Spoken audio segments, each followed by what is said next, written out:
어제 지난 시간이었죠. 그 수소 원자의 에너지 준위에 대해서 얘기했죠. 그 보호의 원자 모형에 대해서 보았습니다. 잠깐만 그 복습을 하면 그 보호의 원자 모형에 따르면 그 원자핵 주위에 전자가 특정한 궤도에 존재할 수 있다라고 했고요. 그 특정한 궤도에 있기만 하면 전자기파를 방출하지 않고 안정된 상태로 있을 수 있다라고 했고요. 그 특정한 궤도는 양자수 n으로 표현되었죠. 그리고 그 특정한 궤도에서 전자가 가질 수 있는 특정한 에너지 값을 에너지 준위라고 했습니다.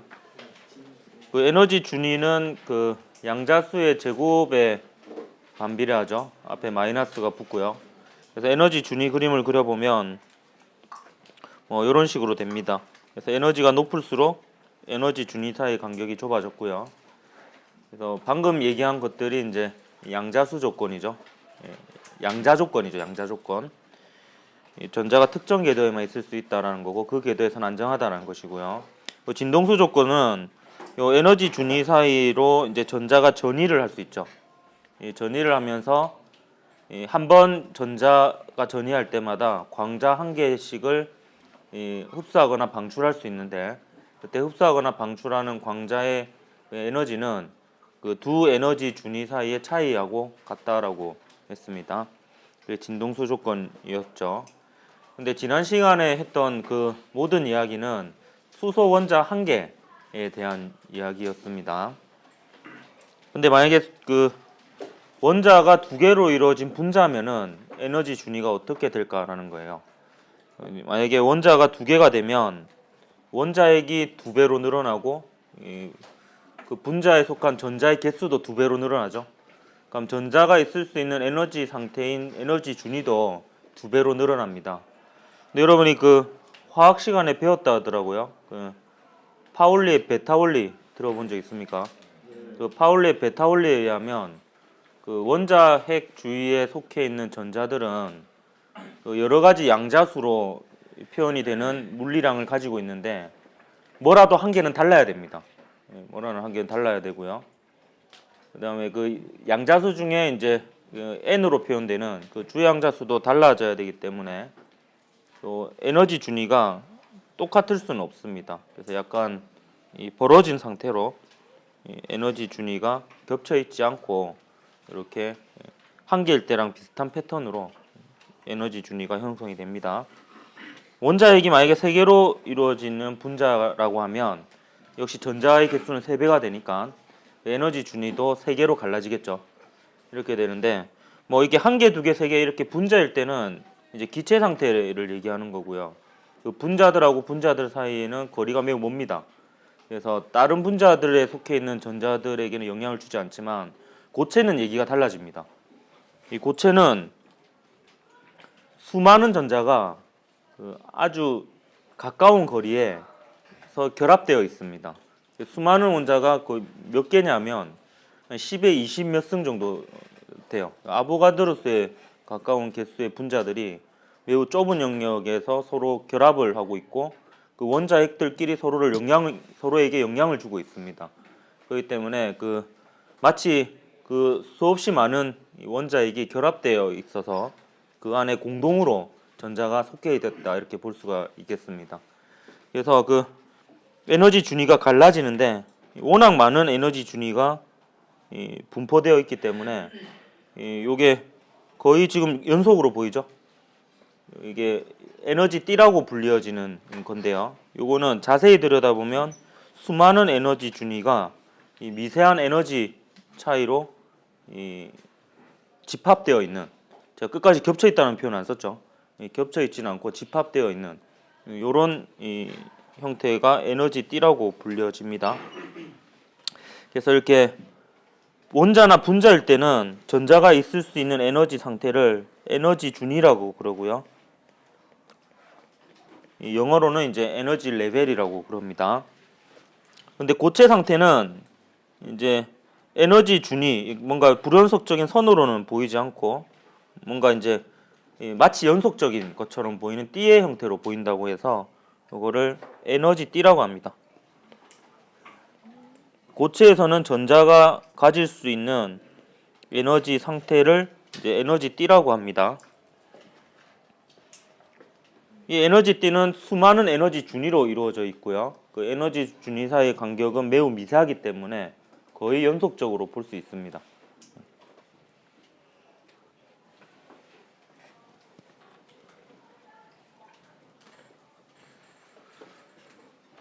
이게 사실 굉장히 어려운 얘기인데요. 아주 간단하게 얘기를 했죠. 네. 예, 간단하게 얘기를 했고요. 여기서 또 특별한 에너지띠가 있는데요. 지금 여기 보면 요거는 새까맣게 칠해놨죠, 제가. 근데 여기는 칠해놓지 않았죠. 요 새까맣게 칠한 부분은 전자가 그 에너지 상태에 존재하고 있음을 나타냅니다. 보통 이제 원자나 분자에 속해 있는 전자들도 바닥 상태의 에너지부터 채워나가죠. 여러 개의 전자가 있으면. 고체에서도 마찬가지입니다. 이 바닥 상태의 에너지 T부터 채워나갑니다. 전자들이 채워나가고요. 그 원자나 분자에서 가장 바깥쪽에 있는 전자를 뭐라고 부르죠? 최외곽 전자라고도 하고 원자가 전자라고도 하죠. 원자가에 있는 전자라는 뜻입니다. 저는 심지어 이 뜻을 한 2년 전에 알았어요. 그냥 원자가 전자인데 왜 원자가 전자지 했다가 어떤 학생이 원자 가쪽에 있어서 원자가 전자라고 그러는데 그래서 저는 농담인 줄 알았거든요. 그게 진짜라면서요. 아 농담이야. 방금 농담이야. 미안해요. 되게 싸늘하구만 오늘. 마찬가지로 전자가 채워져 있는 에너지 띠 중에서 가장 바깥쪽에 있는 띠를 뭐라고 그럴 것 같아요? 원자가띠. 네, 원자가 띠라 그럽니다. 원자의 가쪽에 있는 띠라고 해서 14번의 이 활약이 저조하네요. 저조하면 다음 시간에 다시 하는 수가 있어. 근데 왜 위에는 왜 기는 거라고 했어요? 이 전자가 수없이 많이 있을 수는 없잖아요. 전자의 개수는 유한하죠. 그러니까 사실 에너지 띠는요, 요 위에도 그리지 않았지만 계속 있습니다. 전자가 있을 수 있는 에너지 상태들이요. 계속 있는데 여기까지 갈 일은 잘 없고요. 네 개는 예. 있는데 에너지 준위는 원래 무한대까지 있습니다. n 이꼴 무한대까지. 근데 이제 그 뭐 저 위에는 잘 안 보죠. 전자가 있을 수 있을 가능성이 매우 낮습니다. 그래서 이 원자가 띠, 전자가 채워져 있는 띠 중에서 가장 바깥쪽 띠를 원자가 띠라고 하고 그 위에 전자가 있을 수 있는 에너지 상태인데 비어 있는 이 바로 위에 띠를 전도띠라고 그럽니다.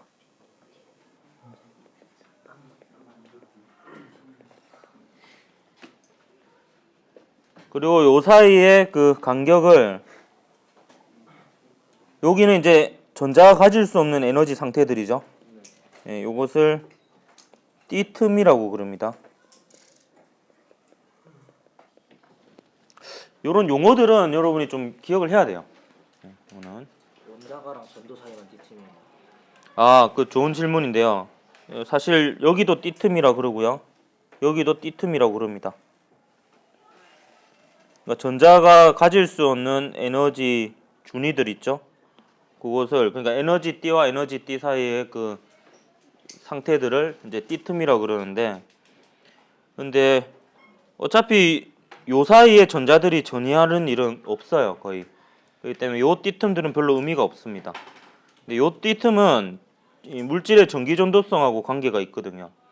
그래서 보통 요 띠 틈이 중요한 의미를 가지기 때문에 넓은 의미에서는 요거나 다 띠 틈이라고 하는데 좁은 의미에서는 원자가 띠와 전도띠 사이를 주로 얘기를 합니다. 띠 틈이라고 하면. 조금 헷갈리게 해볼게요. 왜냐하면 가끔 다른 용어를 써요. 원자가 띠 대신에 가전자띠라고 하기도 합니다. 가쪽에 있는 전자가 있는 띠라고 해서 가전자띠라고도 하고요. 일단 띠 틈이란 말 대신에 또 에너지 간격이라고 하기도 해요. 저도 이런 부분이 되게 마음에 안 드는데요. 용어를 하나로 통일했으면 좋겠는데 용어를 좀 중복해서 씁니다. 그 대학교 가면요, 옛날 책들은 띠틈이라고 안 하고 또 밴드갭이라고 되어 있어요. 에너지 띠가 영어로 에너지 밴드거든요. 그러니까 에너지 밴드와 에너지 밴드 사이의 그 차이라고 해서 밴드갭이라는 표현을 또 쓰기도 합니다. 근데 주로 요 용어를 써요. 요즘은 거의 통일되고 있는 분위기입니다. 원자가띠, 전도띠, 띠틈 이거를 제일 많이 씁니다. 앞으로는요, 지금 에너지 띠를 그릴 때 전부 안 그리고요, 요만큼만 그릴 거예요. 요만큼만. 그러니까 밑에 있는 것은 생략하고 원자가띠하고 전도띠만 그려서 살펴볼 겁니다. 그래서 고체의 전도성이라고 하는 것은요, 전도성이라고도 불리기도 하고 고체의 전기 전도성이라고 얘기하기도 합니다. 얼마나 이제 전류를 잘 흐르게 하느냐라는 성질인데요. 이거는 누가 결정짓느냐면 원자가띠와 전도띠 사이에 띠틈이 결정을 합니다. 띠틈이 크냐 작으냐에 따라서 물질의 전류가 잘 통하냐 안 통하느냐가 이제 결정이 됩니다. 그래서 이 단원의 전체 제목이 물질의 구조와 성질이잖아요. 이때 물질의 구조에 해당하는 거는 에너지 띠 구조를 얘기하는 거고요. 그 성질은 전기 전도성을 얘기한다라고 볼 수 있습니다. 주로 이제 그것을 다루는 단원입니다. 보통 이제 원자가띠에 지금 요 밑에는 생략되어 있습니다. 생략되어 있고 원자가띠하고 전도띠만 그려놓은 건데요. 보통 이렇게 원자가띠에 전자가 다 있고요. 전도띠에는 전자가 하나도 없는 상태는 사실은 잘 없습니다. 요거는 이제 그 절대 온도 0도일 때, 0켈빈일 때의 얘기고요. 근데 보통은 상온에서는 어느 정도 상온이 절대 온도로 치면 꽤 높죠. 한 300켈빈, 290에서 300켈빈 정도 되죠. 그러니까 그 정도 되면 요 에너지를 어느 정도 열 에너지가 어느 정도 있습니다. 그럼 열 에너지를 이 띠틈보다 더 큰 에너지를 받은 전자들은 일부가 이 전도띠로 올라갈 수 있겠죠. 그래서 열이나 전기를 가하게 되면 원자가띠에 있던 전자 중 일부가 이 전도띠로 전이하게 됩니다. 그럼 얘가 뭐겠어요? 전자겠죠. 예, 전자고요. 이렇게 올라가면 요 비어있는 에너지 상태들이 주변에 많잖아요. 그렇기 때문에 외부에서 이제 전압을 걸어주거나 전기장을 가해주면 힘을 받아서 움직일 수가 있습니다. 갈 데가 있으니까. 예. 그러면 전류가 되는 거죠. 그리고 여기 전자가 올라감으로 해서 비어있는 상태 있죠. 요거를 뭐라고 하냐면 이 양공이라고 그럽니다. 플러스 구멍이라는 뜻이에요. 양공. 다른 말로 전공이라고 적혀 있는 데도 있어요. 근데 양공이라는 표현을 좀 더 많이 씁니다. 자, 양공도요, 플러스 전하를 띠는 하나의 입자로 봅니다. 요 고체 물리 이론에서는요. 이게 무슨 말이냐 하면, 만약에 얘가요, 지금 여기에 전자가 있는 셈이죠. 전자가 요 비어있는 상태로 이동을 해요. 비어있는 상태로. 그럼 여기 비어있는 상태가 채워지겠죠. 그리고 여기가 비게 되겠죠. 여기가. 이거는 전자가 여기서 여기로 이동했다라고 볼 수 있는데, 볼 수도 있지만, 요 비어있는 상태가 이쪽으로 이동했다라고 볼 수도 있는 거예요. 그래서 이 양공을 실제하는 거로 이렇게 볼 수도 있습니다. 그래서 만약에 그 원자가띠에 있던 전자 4개가 전도띠로 올라가잖아요. 그러니까 원자가띠에는 양공이 4개가 있게 되는 거고 전도띠에는 전자가 4개 있게 되고요. 각각은 동등한 능력을 가지고 있습니다. 그러니까 원자가띠에서도 전류가 흐르는 거고요. 전도띠에서도 전류가 흐른다라고 볼 수가 있습니다. 이렇게 되면 이제 전류가 흐를 수 있는 상태가 돼요. 이 상태에서는 전류가 못 흘러요. 왜냐하면 여기 있던 전자가 움직이려고 해도 전신에 차 있잖아요. 꽉. 그러면 그 파울리, 베타울리에서 그쪽으로 갈 수가 없습니다. 전기장을 걸어줘도요. 그래서 이 상태가 돼야 돼요. 그러면 생각을 해보세요. 이 상태가 되기 쉬우려면 띠틈이 커야 되겠어요? 작아야 되겠어요? 네, 작아야 되겠죠. 그래서 띠틈이 작을수록 전기가 잘 통합니다.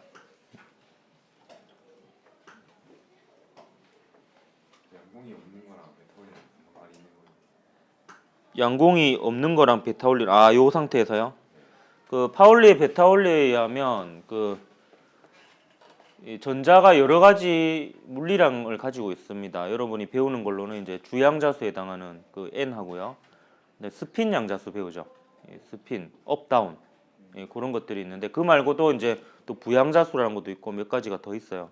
근데 그것 중에서 그 다른 뭐 여러 개가 같아도 돼요. 같아도 되는데 그 중에 반드시 한 개 정도는 달라야 됩니다. 그러니까 모든 이 상태가 똑같은 전자가 있을 수 없다라는 게 파울리 베타올리예요. 베타올리인데 지금 여기에 보면은 꽉 차 있는 상태라는 것은 전자가 있을 수 있는 상태에 전자가 다 있다라는 거예요. 그럼 전자가 가려면은 있을 수 있는 상태이면서 비어 있는 상태가 있어야 되는데 이 비어 있는 상태가 없다라는 거죠, 주변에.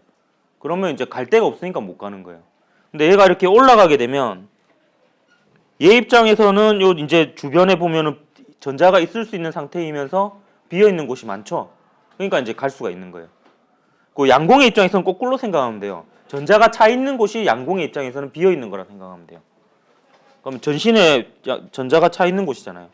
그러니까 양공이 갈 데가 생기는 거죠. 이렇게 되면 그런 식으로 됩니다.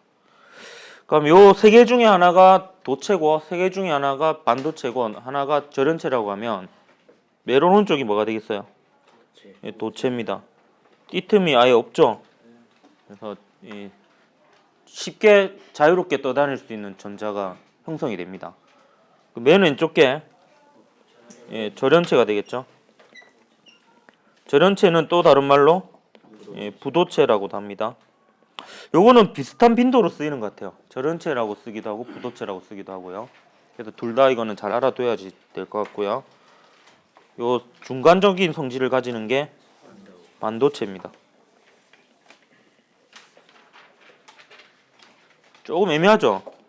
네. 요 반도체는요, 그 보통 요 띠틈이 책마다 좀 다른데 한 4에서 5 일렉트론 볼트, 4에서 5 전자 볼트 이하면은 반도체로 분류되는 경우가 많아요. 여기에. 사실은 경계가 조금 모호한 면이 있습니다. 이 절연체하고 반도체 사이는요. 근데 여러분이 대표적인 그 순수 반도체 두 가지 정도는 기억을 하면 좋을 것 같아요.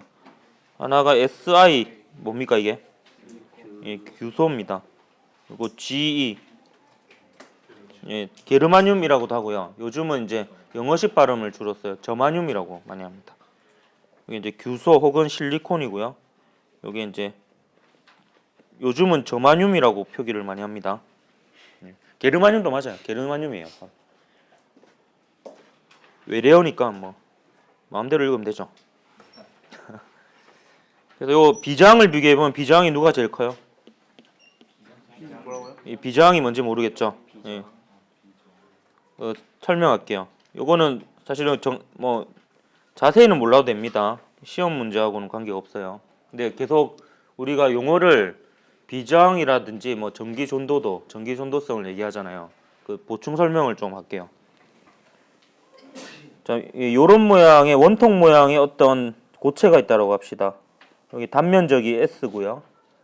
그다음에 요 총 길이가 L입니다. 그다음 이쪽 방향으로 전류를 흘리려고 해요. 이건 생각을 해보면 됩니다. 이 길이가 길면 저항이 커지겠어요, 작아지겠어요? 저항이 커지겠죠.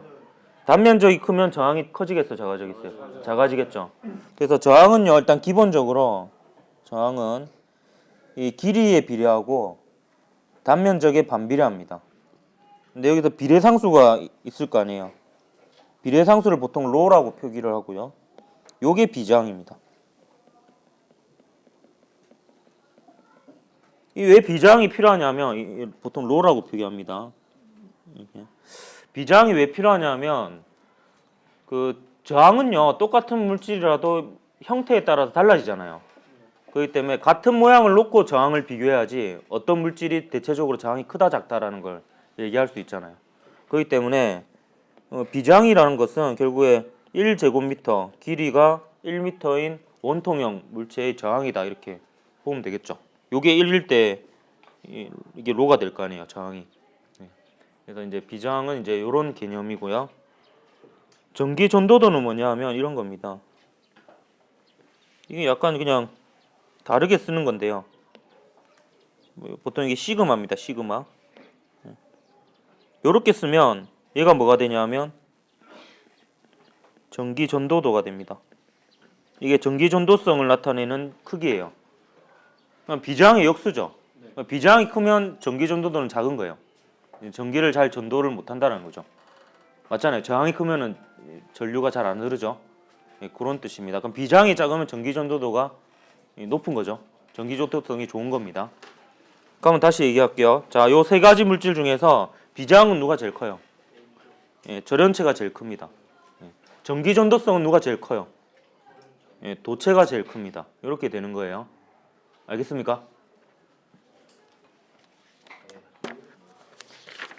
네, 넘어가서 문제를 좀 풀어보겠습니다. 지난 시간에 배운 그 보호의 원자 모형과 이번 시간에 배운 에너지 띠 이론에 대해서 관련된 문제를 한번 풀어보도록 하겠습니다. 오늘은 그 38페이지의 도핑까지 얘기를 할 거예요.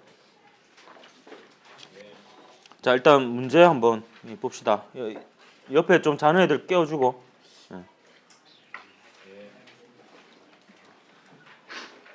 저 힐 해줘라, 힐.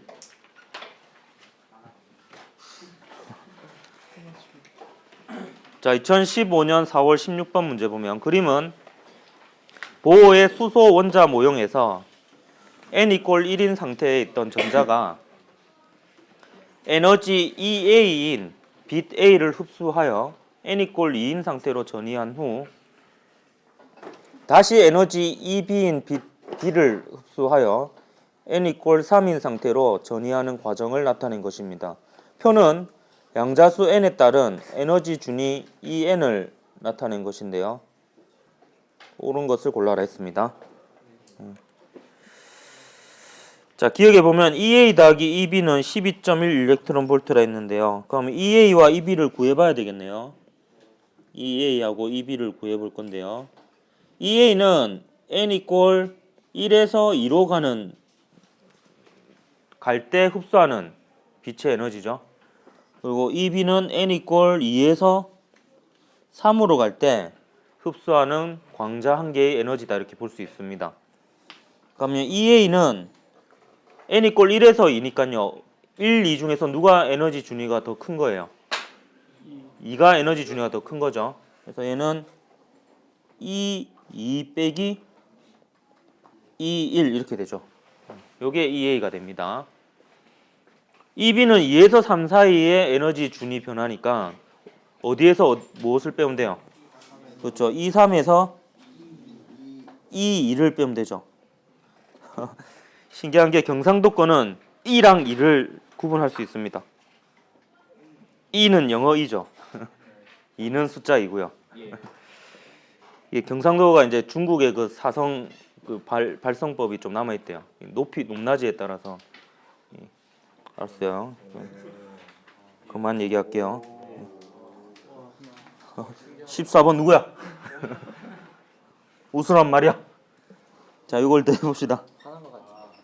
더 해보면 EA 더하기 EB를 해보면요. 이거 날라가죠? 예. 네, 날라가고 2, 3 빼기 2, 1이 됩니다. 와. 그럼 2, 3 빼기 2, 1 하면 되죠. 이거 넣을 때 마이너스 무시하면 안 됩니다. 알겠죠? 그럼 2, 3은 얼마예요? 마이너스 1.5죠. 2, 1은 마이너스 13.6입니다. 그러면 13.6에다가 1.5를 빼주면 되죠. 네네. 그럼 이게 얼마가 돼요? 12.1 전자볼트가 됩니다. 일렉트론 볼트 혹은 전자볼트 이렇게 읽습니다. 에너지의 단위입니다. 그냥 그렇게 그 정도 기억하면 될 것 같아요. 그래서 기억 맞죠 일단? 그다음 니은을 보면 전자와 원자핵 사이에 작용하는 전기력의 크기는요. 뭐 전자의 전하량을 E라고 하고 원자핵의 전하량을 이것도 결국 E죠. 수소 원자니까. 수소 원자니까 전하량의 양성자 하나가 원자핵이잖아요. 맞아요. 그럼 이때 작용하는 전기력의 크기는 쿨롱 상수의 거리의 제곱분의 E의 제곱 이렇게 되겠죠. 그러니까 거리하고 관계 있죠. 그럼 양자수가 작을수록 원자핵과 가깝죠. 양자수가 커질수록 원자핵과 멉니다. 그럼 양자수가 작을수록 그 궤도에 있을 때 원자핵과 전자 사이에 작용하는 전기력이 커지겠죠. 그래서 이 상태가 3인 상태보다 커요. 그래서 이유는 맞죠. 빛의 파장이 나왔는데요. 이 흡수하거나 방출하는 광자 한 개의 에너지는 플랑크 상수 곱하기 진동수죠. 이거는 뭐 요렇게 표현도 됩니까? 이 광속은 파장과 진동수의 곱이니까요. 기억이 납니까? 얘 상수죠. 그리고 진공에서 빛의 속도도 상수잖아요.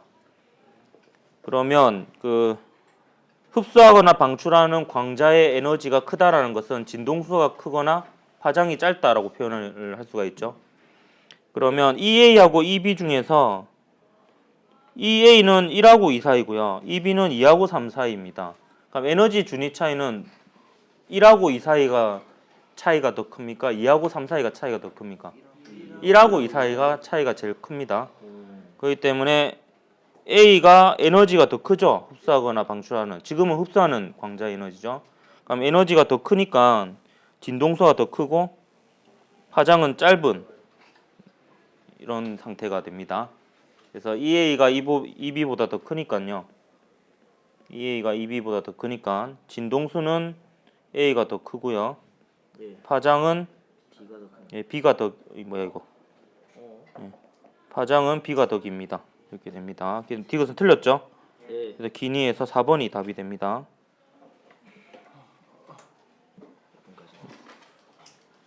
35분까지 오늘 45분 단축 수업이죠.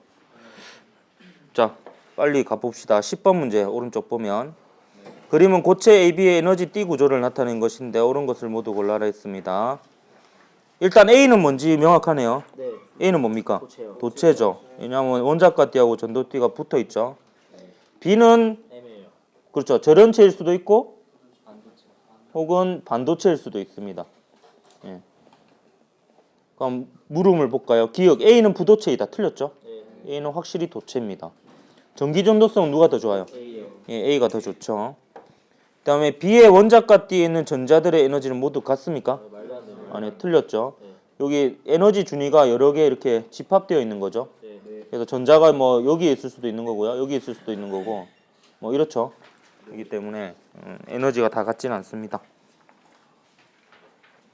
자, 그 도핑 부분이 오늘 한 거 또 연관이 돼 있기 때문에 도핑까지만 좀 얘기를 할게요. 자, 도핑하면 사실 좀 부정적인 이미지가 더 크죠. 네. 그 스포츠에서 도핑하면 그 몸에 불순물을 넣는 거잖아요. 맞아요. 너무 사무적으로 얘기했습니다.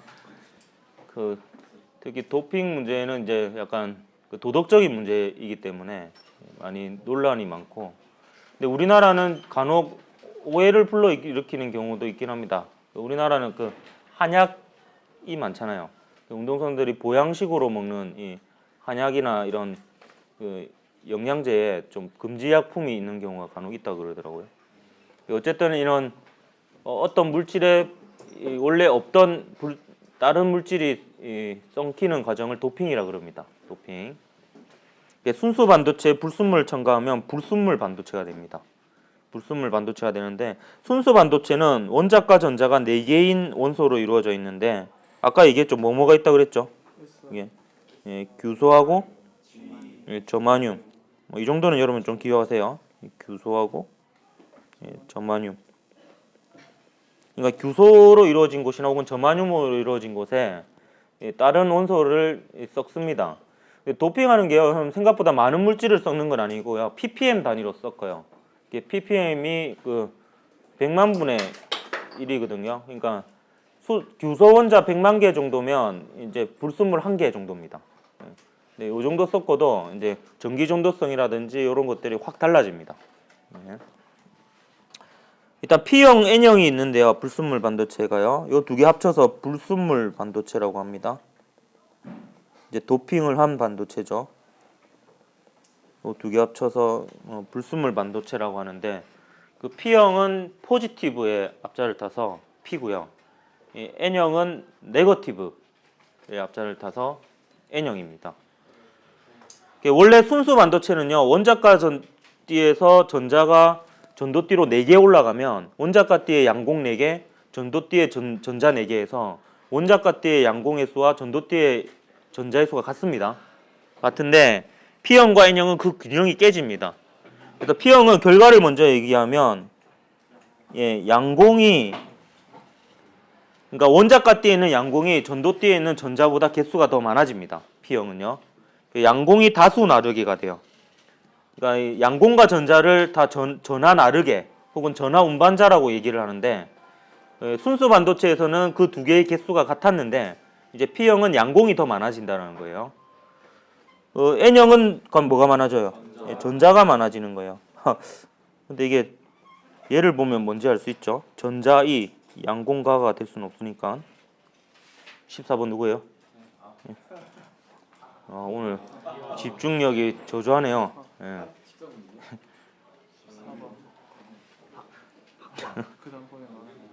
그 다음번엔 너예요.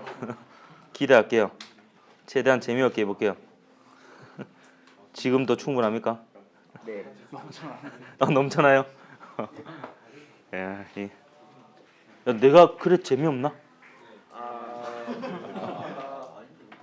기술적으로 말씀드릴까요?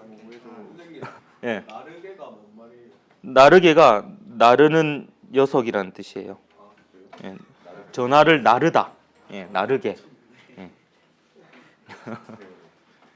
그 운반자라는 뜻입니다. 예, 전하 운반자, 전하 나르게.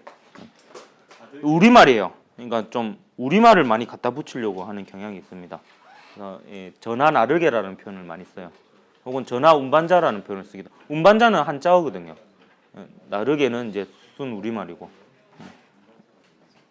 그러니까 양공이 더 많다 이거예요. 이 포지티브형은요. 네거티브형은 이제 전도띠의 전자가 원자가띠의 양공보다 더 많고요. 어떻게 해서 그렇게 만들 수 있냐면 그 P형 같은 경우에는 원자과 전자가 3개인 원소를 불순물로 첨가합니다. 자, 요거 설명을 할게요. 순수 반도체 비교. 이거 순수 반도체거든요. 순수 반도체 보면 요 규소에는요. 원자과 전자가 4개가 있습니다. 이렇게. 옆에 있는 규소에도 원자과 전자가 4개가 있고요. 뭐 이런 식으로 하면 이 인접해 있는 규소끼리하고 원자과 전자를 하나씩 공유해서요. 8개가 채워집니다. 그래서 이제 안정된 상태로 되어 있고요.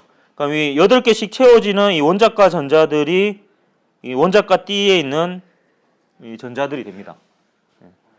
그래서 근데 이 중에서 일부가 이제 전도띠로 올라갈 수 있는 거죠. 그러면 이제 원자과 띠에 있는 전자의 수와 양공의 수하고 전도띠에 있는 전자의 개수가 같습니다. 순수 반도체는요. 이 그림을 이해하겠습니까? 그러니까 요 전자들은 원자과 띠를 형성하는 전자들입니다. 각각의 규소의 입장에서는 원자과 전자고요. 그렇고요. 근데 여기에 지금 오른쪽이 지금 N형이거든, P형이거든요. 이 P형에는 요 인듐 같은 이 원자과 전자가 3개의 녀석을 집어넣어요. 그러면 옆에 있는 규소는 원자과 전자가 4개잖아요. 4개니까 이 다른 부분은 규소랑 접해 있어서 요게 채워지는데요. 요 부분은 이제 비어 있는 상태가 됩니다. 근데 이 전자들이 있는 곳은 그 원자과 띠가 있는 곳이잖아요. 근데 원자과 띠에 한 자리가 비게 되는 거예요. 한 자리가. 그러니까 얘가 들어감으로 해서 자동적으로 원자과 띠에 양공이 하나 생겨버립니다. 그럼 이 상태에서 원자과 띠에 있던 전자 4개가 전도띠로 전이하게 되면 전도띠에는 전자가 4개 있지만 원자과 띠에는 양공이 5개가 있게 되는 거죠. 그래서 양공이 좀 더 많게 됩니다. 그래서 P형 반도체라고 양공만 있는 건 아니고 양공이 더 많아요. 양공이. 근데 실제로 생각을 할 때는 양공의 이동만 주로 생각하면 됩니다. P형 반도체에서는요. 그래서 이제 원자과 전자가 3개인 뭐 붕소라든지 알루미늄, 인듐 같은 걸 집어넣으면 P형 반도체가 되고요. 요거는 외울 필요가 없습니다. 뭐 원자과 전자가 3개인 녀석이 무엇인지는요. N형 반도체는 가면 여러분 이제 머리가 좋으니까요. 유추가 되겠죠. 원자과 전자 몇 개의 녀석을 집어넣으면 되겠어요? 5개. 5개의 녀석을 집어넣으면 돼요. 그러면 N형이 돼요. 대표적인 게 AS 비소인데요. 이 비소는 원자과 전자가 5개 있습니다. 그러니까 4개는 인접한 규소하고 공유 결합을 해서 원자과 띠를 채우고요. 하나는 이제 원자가띠에 있을 수 있는 상태가 없는 거예요. 그러니까 이제 안쪽 더 에너지가 낮은 쪽은 이미 차 있잖아요. 그러니까 높은 쪽으로 갈 수밖에 없어요. 그러니까 이 녀석은 이제 전도띠에 있는 전자가 됩니다. 이 녀석은.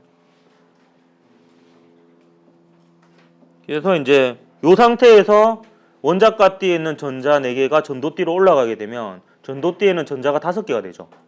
원자띠에는 양공이 4개가 되고요. 그러니까 이 전도띠에 있는 전자의 개수가 더 많아지는 이 네거티브형 반도체가 됩니다. 이런 반도체. 그리고 이제 원자가 전자가 4개인 녀석은 요게 인이고요. 요게 비소고요. 아, 요거 맨날 까먹어요. SB가 뭔가요? PB, 납 아니요. PB. 납은 PB고요. 비스무트입니까? 네. 아, 그래요? 네. 그래요. 시간이 좀 남았으니까 요거 외우는 방법만 좀 알려주고 마칠게요. 굳이 외울 필요는 없지만 발린? 발린? 아니에요. 그 불알. 맞아요. 네? 어떻게 알았어요? 아, 저 녹화를 끄고 할까요? 아, 이거예요. 아, 어차피 아무도 안 보니까 이제 이거 올릴 건데요. 그 이런 그 남자들만 있는 질병 중에 탈장이 있어. 탈장 알아요? 그 갈릴레오가 말년에 이 병으로 고생을 했는데 장이 이 밑으로 삐져 나오는 거예요. 그러면 이제 어디로 삐져 나오냐 하면 이제 그 불알이 있는 쪽하고요. 여기 허벅지 사이 이런 데로 이제 삐져 나오는 병인데 요거 감별하는 방법이 있어요. 요즘은 그게 큰 병이 아닙니다. 맹장 수술만큼 간단하게 이 수술을 할 수 있거든요. 그 만져보면 돼요. 그 불알 쪽을요. 그러면 이제 보통 이 탈장기가 있는 아이들은 이게 좀 불균형이 심하고요. 그러면 한쪽이 좀 알이 하나 더 있는 것처럼 이게 느껴져요. 만져보면. 그게 장일 수도 있고 장 때문에 이렇게 그거 할 수도 있는 건데요. 아, 예, 그래서 이제 붕알이 3개다. 예. 경상도 표준어로 불알이 붕알이죠. 예. 중알이 3개. 되게 인 들어가 있다. 예. 너무 나갔습니까? 아, 좋아요. 아, 좋아요. 오늘 여기까지 합시다. 그런데 다음 시간에 그 이제 다이오드, 트랜지스터 이런 거 얘기할 건데 제가 약간 비유적인 그림을 그릴 거예요. 요 P형 반도체는 제가 새까맣게 칠해놨죠. 왜냐하면 P형 반도체의 주인공은 양공입니다. 그 양공에 있는 주무대는 원자가띠죠. 그래서 원자가띠를 형상화시킨 거예요. 그래서 N형은 주인공이 전자고 전도띠에 있는 전자입니다. 그래서 전도띠를 약간 비유적으로 표현한 겁니다. 그래서 뭐 이렇게 해서 다음 시간에 P형과 N형 불순물 반도체로 이루어진 다이오드와 트랜지스터에 대해서 좀 하도록 하겠습니다. 예, 수고했습니다. 수고하셨습니다.